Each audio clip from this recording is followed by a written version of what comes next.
സുജിത് ദാസിനും രണ്ട് പോലീസ് ഉദ്യോഗസ്ഥർക്കുമെതിരായ ബലാത്സംഗ പരാതിയിൽ യുവതിയുടെ ഹർജിയിൽ സുപ്രീം കോടതി നോട്ടീസ് അയച്ചു. കേസ് എടുക്കണമെന്ന ഹർജിയിലാണ് സംസ്ഥാന സർക്കാരിനും കേസിൽ ഉൾപ്പെട്ട പോലീസ് ഉദ്യോഗസ്ഥർക്കും സുപ്രീം കോടതി നോട്ടീസ് അയച്ചത്.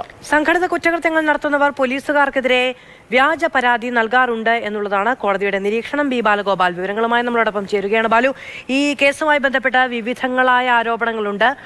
അത് പോലീസുകാർക്കെതിരെ ഫ്രെയിം ചെയ്തൊരു കേസാണ് എന്നുള്ളൊരു ആരോപണം പോലീസുകാർ മുന്നോട്ട് വെക്കുന്നുള്ളതാണ്. വലിയ രാഷ്ട്രീയ വിവാദമൊക്കെ ആയ സംഭവമാണ്. കോടതിയുടെ ഭാഗത്തു നിന്ന് വരുന്ന നിരീക്ഷണം അതിനെ സാധൂകരിക്കുന്ന തരത്തിലാണോ? മാധു, ഇന്ന് ജസ്റ്റിസുമാരായ ദിബാങ്കർ ദത്തയും അതുപോലെ തന്നെ മൻമോഹനും അടങ്ങുന്ന ബെഞ്ചാണ് ഈ വീട്ടമ്മയുടെ ഹർജി പരിഗണിച്ചത്. മാധു പറഞ്ഞതുപോലെ തന്നെ ഈ പരാതി സംബന്ധിച്ച് ഗുരുതരമായ ചില സംശയങ്ങൾ കോടതി ഇന്ന് ഉന്നയിക്കുകയും ചെയ്തിട്ടുണ്ട്.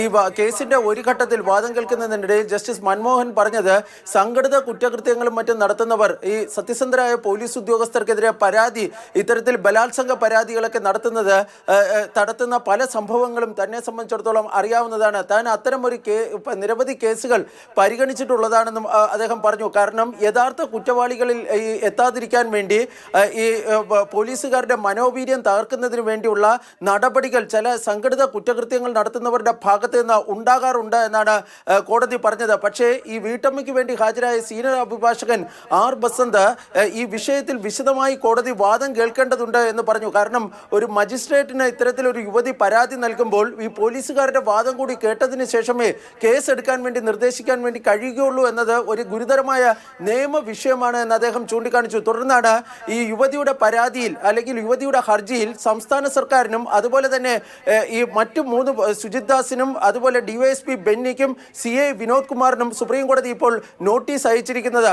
ഈ നോട്ടീസ് അയച്ചുവെങ്കിലും ഇക്കാര്യത്തിൽ സുപ്രീം കോടതിയിൽ നിന്ന് വളരെ ഗൗരവമേറിയ നിരീക്ഷണങ്ങളാണ് ഉണ്ടായിരിക്കുന്നത്. ഞാൻ നേരത്തെ പറഞ്ഞതുപോലെ തന്നെ ഈ സംഘടിത കുറ്റകൃത്യങ്ങൾ നടത്തുന്നവരുടെ ഭാഗത്ത് നിന്ന് ഇത്തരം ശ്രമങ്ങൾ ഉണ്ടാകാറുണ്ട് എന്ന് കോടതി പറയുകയും ചെയ്തു.